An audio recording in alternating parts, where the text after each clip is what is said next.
They said he was dead. The report was signed. His name crossed off the list. The family notified. But days later, he reappeared, wounded, covered in blood, and asking to return to the front. It wasn't the first time, and it would definitely not be the last, because Adrian Carton de Wyaart was declared dead 7 times and came back from every single one.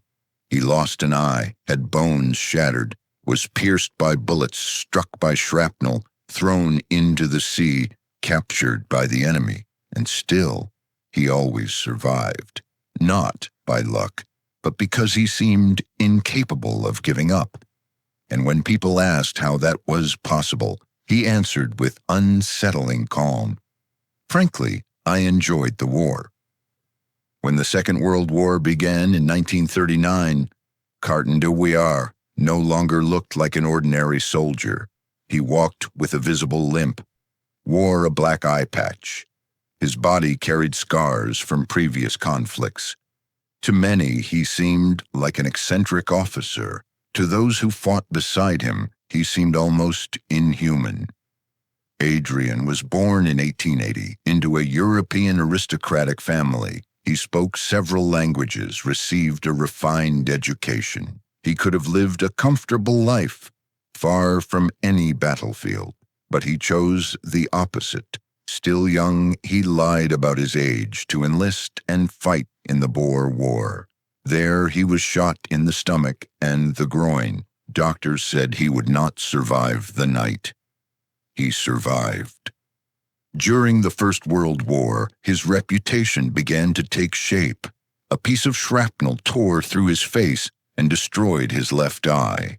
Later, he was shot twice directly in the head.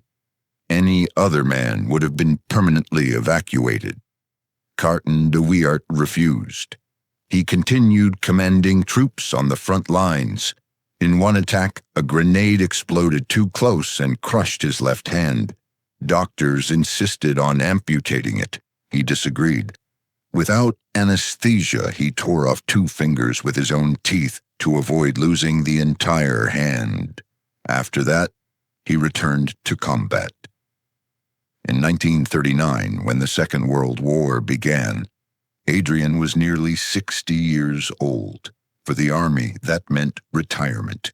For him, it meant just one more war to fight. He was sent on missions to Norway, then North Africa, and later Italy. Always in critical zones, always leading personally, never behind, always at the front. In 1941, during an aerial mission, the plane he was in was hit and crashed into the Mediterranean Sea. The impact was violent, debris everywhere, screams, then silence. Many died instantly. Carton de Wyaart did not. Wounded and partially unconscious, he managed to escape the sinking aircraft. He swam for miles until he reached the coast, exhausted, bleeding, alone. And then he was captured. Taken to a prisoner of war camp in Italy, everything suggested that his war was finally over. Old, limping, with only one eye. But underestimating Adrian Carton de Wyaart had always been a mistake. For months he planned escapes. He observed routines, counted steps, memorized schedules. In one attempt, he dug a tunnel using only cutlery stolen from the mess hall. Months of silent work. On the night of the escape, he crossed open fields disguised as an Italian peasant. He was recaptured. He smiled and began planning again. He attempted to escape 5 times. He failed every time, but he never gave up. Even the Italian officers began to respect him. They said he seemed immune to fear, that he treated captivity as just another temporary obstacle. When he was finally released in a prisoner exchange, Adrian did not ask for rest. He did not ask for retirement. He did not ask for recognition. He asked for a new command. And he returned to the war. He took part in secret operations, dangerous diplomatic missions, and critical Allied strategic decisions. Still limping, still wounded, still carrying a body that had been written off many times before. But he kept going.